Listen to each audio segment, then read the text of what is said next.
By now, you understand that identity determines who can access systems.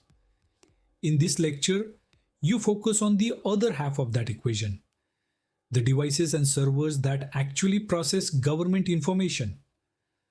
Under the ISM, endpoints and servers are not just hardware assets, they are execution environments, and if they are compromised, identity controls alone cannot protect you. When the ISM talks about endpoints, it is referring to devices such as desktops, laptops, and mobile computing devices used by personnel. Servers, on the other hand, are systems that host applications, data, and services. Although they serve different purposes, the ISM treats them similarly in one crucial way. Both must be trusted platforms. Trust in this context does not mean blind confidence. It means that the system is configured, managed, and monitored in a way that reduces risk to an acceptable level. The ISM assumes that attackers will eventually attempt to execute malicious code on endpoints and servers. Security requirements exist to prevent that execution, detect it quickly, and limit its impact. You should start by understanding that endpoint and server security under the ISM is lifecycle based. Protection begins before a system is even deployed. Secure planning, standardized builds, and hardened configurations are expected from the outset. This is why the ISM emphasizes secure system lifecycle and secure by design principles in earlier lectures. A key expectation under the ISM is configuration control. Endpoints and servers must not be left in default states. Default configurations are designed for convenience, not security. The ISM expects systems to be configured according to approved baselines that reflect their role, exposure, and sensitivity. These baselines reduce attack surface and create consistency across environments. Patch and vulnerability management is another core requirement. Endpoints and servers are constantly exposed to newly discovered vulnerabilities. Under the ISM, it is not enough to know that vulnerabilities exist. You are expected to identify them, assess their risk, and remediate them in a timely manner. This ensures that known weaknesses do not remain exploitable indefinitely. You should also understand the ISM's emphasis on trustworthy software execution. Endpoints and servers should only run software that is approved, supported, and verified. This reduces the likelihood of malicious or unauthorized code executing. Application control, software allow listing, and integrity checks are examples of how this principle is enforced without the ISM mandating a specific tool.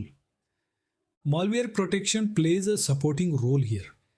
The ISM expects systems to have mechanisms in place to prevent, detect, and respond to malicious code. However, malware protection is not treated as a silver bullet. It is one layer within a broader defensive posture that includes configuration, patching, identity, and monitoring. Another critical requirement is secure administration. Administrative access to endpoints and servers must be controlled, monitored, and auditable. As you learned in the previous lecture, privilege access significantly amplifies risk. The ISM therefore expects administrative activities to be deliberate and traceable. Routine tasks should not require elevated privileges, and privilege actions should stand out clearly in logs. Logging and monitoring are inseparable from endpoint and server security. Under the ISM, endpoints and servers are expected to generate security-relevant logs and forward them to central logging systems. These logs enable detection of unusual behavior, support incident response, and provide evidence of compliance. A secure system that cannot be observed is not considered trustworthy. You should also recognize the role of backups in endpoint and server security. Backups are not just an operational convenience. They are a security control that supports availability and recovery. The ISM expects backups to be regular, protected, and tested. An untested backup is an assumed risk, not a control. Physical considerations also matter, particularly for endpoints. Devices can be lost, stolen, or accessed by unauthorized individuals. The ISM expects reasonable measures to protect physical access and ensure that loss of a device does not automatically lead to loss of data. Encryption, access controls, and remote management all contribute to this outcome. For servers, especially those hosting critical services, availability becomes even more prominent. The ISM expects resilience to be built into server environments through redundancy, monitoring, and recovery planning. This is not about guaranteeing uninterrupted service, but about ensuring that disruption is manageable and recoverable. One of the most important things to understand is that endpoint and server security is where policy meets reality. Policies and standards describe expectations, but endpoints and servers reveal whether those expectations are actually met. If controls are weak here, risk materializes quickly and visibly. You should also see how endpoint and server security reinforces earlier concepts.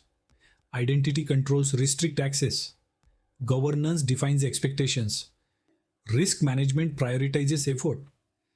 Endpoints and servers are where all of those decisions are enforced. They are the front line of government cybersecurity. The key takeaway from this lecture is simple. Secure identities need secure platforms. Protecting desktops, laptops, and servers is not optional or secondary. It is fundamental to protecting government information, services, and citizens.